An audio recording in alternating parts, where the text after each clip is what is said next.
You don't drown because the waves are big. You drown because you can't swim. It's not about the situation around you, it's about you. And God does not call you to drown. See, in all the waves and all the situations that come up against you, God does not want you to drown in the situations around you. He does not call you to drown. He does not even call you to swim and to float above the waves that hit and crash against you. But God calls you to walk upon the water.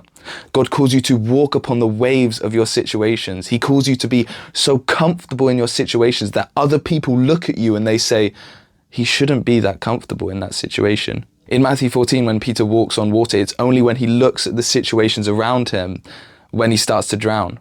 But when he fixes his eyes on Jesus, he walks on the water. I don't care about what you're going through. I don't care about how big the waves are, because it doesn't matter about that, but it matters whether you are fixing your eyes on Christ. Are you fixing your eyes on Christ? Because if you are, you can walk upon the water of your situations. So I want to call you to walk upon the water.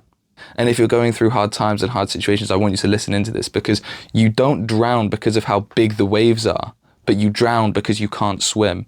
See, you can drown when the waves are flat, but you can also drown when the waves are like tsunamis. But it doesn't matter how big the waves are, but it matters whether you can swim. It matters whether you can react.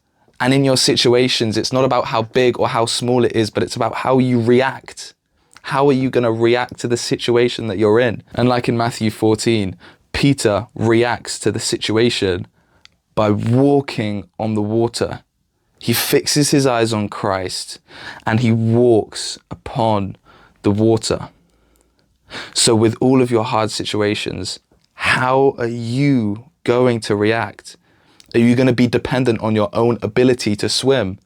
Or are you going to fix your eyes on Christ and walk upon the water?